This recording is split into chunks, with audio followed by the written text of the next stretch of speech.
Hi అండి, అందరికీ నమస్తే. నేను మీ భవాని. ఇవాళ నేను చూపిస్తున్న రెసిపీ వచ్చి మటన్ కర్రీ అనమాట. ముందుగా అయితే మటన్ తీసుకుని శుభ్రంగా కడిగేసుకుని క్లీన్ చేసుకోవాలి.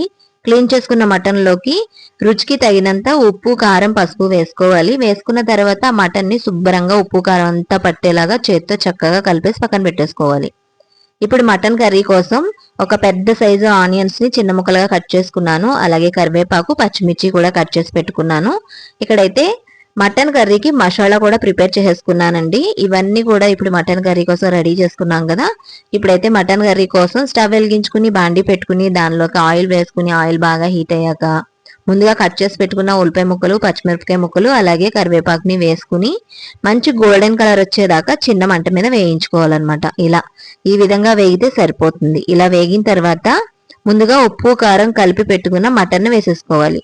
వేసుకుని ఈ ఉల్లిపాయలు, పచ్చిమిరపకాయ ముక్కలతో చక్కగా బాగా కలిసేలాగా ఆయిల్తో పాటు బాగా కలిపేసుకోవాలి. అలా కలిపేసుకుని మూత పెట్టేసుకుని మటన్లో నుంచి వాటర్ అంతా బయటకు వచ్చేదాకా చక్కగా మటన్ని చిన్న మంట మీద మగ్గనివ్వాలి. చూసారు కదా, ఇలా మటన్లో నుంచి వాటర్ బయటికి రావడం స్టార్ట్ అయిన తర్వాత ఒక్కసారి మూత తీసి గరిటె పెట్టి కలిపేసుకుని మనం ముందుగా మిక్సీ పట్టు పెట్టుకుని మసాలా వేసుకోవాలి.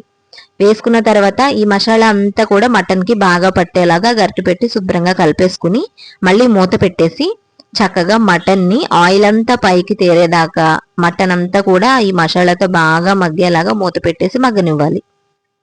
అలా బాగా మగ్గనిస్తే కర్రీ చాలా టేస్టీగా ఉంటుందన్నమాట. చూసారు కదా చక్కగా మగ్గిపోయింది.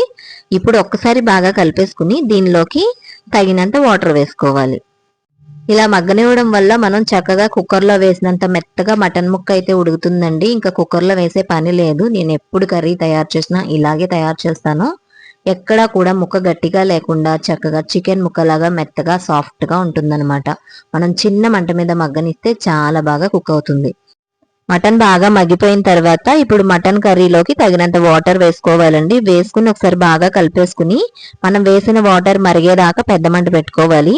మనం వేసిన వాటర్ మరగడం స్టార్ట్ అయిన తర్వాత మీడియం టు సిమ్ లోకి ఫ్లేమ్ ని మార్చుకుని మూత పెట్టి చిన్న మంట మీద కర్రీని అలా వదిలేస్తే నిదానంగా చక్కగా ఇలా గుజ్జులాగా మటన్ గ్రేవీ కర్రీ అయితే తయారైపోతుంది. ఇప్పుడైతే ఇంకా స్టవ్ ఆఫ్ చేసేయడమే. ఇంతేనండి, టేస్టీ మటన్ కర్రీ రెడీ అయిపోయింది. ఒకసారి తప్పకుండా ట్రై చేయండి.